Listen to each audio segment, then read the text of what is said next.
Hey guys, welcome back. Today I want to kind of tell a little bit about the story of the Rolex Air-King and how it came to be with me. I did a video recently about buying to save, and I will put a link to that down below. And I talked about selling off a bunch of knives and a few watches to get a grail watch. And I should have probably included this in that because I had already just gotten it like the day before I did that video or the day of, something like that. But I was still getting acquainted with it. I still was kind of in shock that I actually had one. So basically, I've been in the knife community and knife collecting for 3, 4, 5 years now. And I've bought a lot and I've had a really good big knife collection. And roughly 13, 14 months ago, I got into watches because I don't listen to my friends that say, don't get into watches. You think knives are expensive, don't get into watches. Well, yeah, here we are. So I started with a Seiko Samurai, and I was quickly bitten, and I started doing, buying modded SKXs and, the Seiko. Or I went pretty big into the Seiko stuff. Got myself a Seiko tuna. I had a bunch, right? And then I ended up with a Tag Heuer Aqua Racer, which I love. And then I started thinking about different stuff. Ultimately, wanted to get into a luxury watch. Wasn't super stoked about a Submariner, just in general. Had been looking at some Omega, had been looking at some Panerai, when a good buddy of mine said he was selling off some because he was chasing a grail. And so at the time, I had some money in PayPal, and so I reached out to him and said, hey, what would you want, for the Air-King? And he told me a price a little more than I had thought, but still reasonable. Way below, what they are on the market. And so we kind of worked out a deal and we talked about it for a couple of days because he wasn't 100% sure he wanted to get rid of it himself.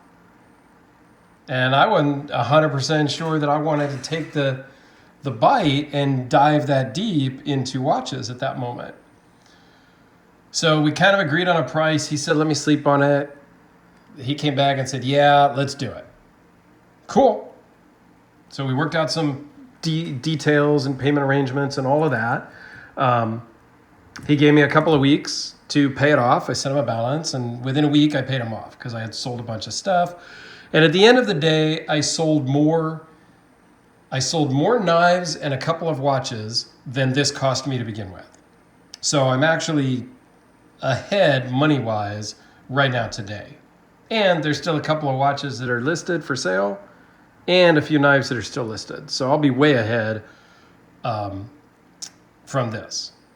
So anyway, it was kind of just great timing, and it's a friend of mine who I knew.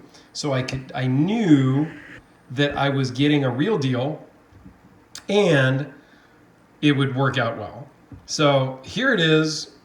This is the reference number 116900. I'm not going to do a whole review. It is got some scratches on it. Some are from the previous owner, who was the original owner, and some are from me because I just wear it. So it's a great, lovely knife. It looks great. It feels great on wrist. It feels great in my hand. It's just super premium. It's just great. And I was a little concerned about the size because I had never tried one on, never seen one in person, which I do with a lot of my watches and my knives. But this was a big ticket item. And it kind of made me a little nervous because this is a 40 millimeter. And most of what I was wearing was 42 and up. So this is a 42 millimeter. The tag is a 43. The tuna, this is the big boy tuna, is like 49, I think it is. I'd have to measure. And even the Arnie is like 47. So I wasn't sure. I mean, I even have what's kind of similar to the Air-King, as far as it's a very good aviation style watch with the minute markers on it, is the Hamilton. And so I think this is at 42, 43 also. So I was a little nervous about the size. And the previous owner said, look, if and we worked out a deal. If I ever decided to sell it, or if I ever do decide to sell it, I'll give him the first chance, because this was something he chased for a long time too. But he's going on to bigger and better things. So awesome. I can't wait to be involved in his journey as he moves up as well. But the 41 millimeter or the 40 millimeter on the Rolex, it works perfect. Let me give you a wrist shot. I mean, I was a little nervous, and when it came in, I have a hard time taking it off of my wrist now. So it wears a little bit bigger. It wears very similar to SKX, which is this guy here. This is a modded SKX, but it wears similar to that as far as size, wrist size, presence. It's got a lot of weight to it, but not too much. I love the feel. Just the entire milled out clasp. It doesn't have a fold over, but this hinges, and it's just really cool. And it has what they call the Easy Link. So it's not really a dive extension, but it pops out a little bit for when it's really hot outside and your wrist swells up and it gets a little too tight. You can just pop that out. All in all, this thing is awesome. It's the only model that Rolex has used green for the name and green secondhand. So I like that too. It's no date, which I'm totally good with. I don't know. All in all, I absolutely love this, and it's really tough to take off the wrist. So you can buy to save, and years of collecting knives and watches, you really can sell a few off and buy a different piece. And that was the point of my previous video. And so I just kind of wanted to come full circle and show you guys what I actually ended up obtaining during that whole process. And I'm not done.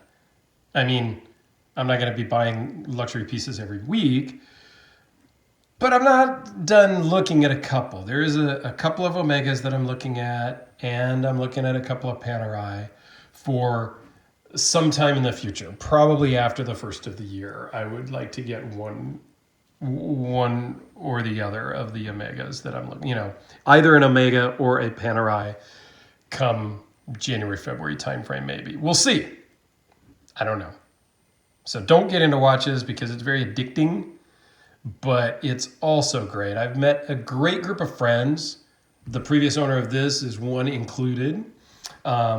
The builder of this, Random Rob, my buddy Michael, who was the original owner of this, my buddy Dane, who got me involved in the Arnie's, got my first Arnie from him, and then I went ape and had to have 3 of them because there's 3 different colorways. This one I also bought from Rob, the Hamilton, and I don't remember exactly who this one came from, but I bought it through Random Rob. So it's been a great community. I've enjoyed every minute of it, and I'm not done yet. I'm just evolving my collection and changing things up, both in my knife collecting and in my watches. So there you go, guys. Thanks for sticking through this and listening to me ramble. I just kind of wanted to close the loop. A lot of people had been asking me and messaging me, what was it that you got? What was it that you got? And I think in my pocket dump video that I posted this morning, I did talk about it some and said I would do a kind of a more complete video. Again, not going to go through all the specs. I mean, there a bunch of people have done this and done way better jobs than I could. So I will just give you kind of the overview of the story and leave it at that. So thanks a lot, guys. I greatly appreciate it. Have yourselves a fantastic day, and we'll see you on the next one. Thanks, guys.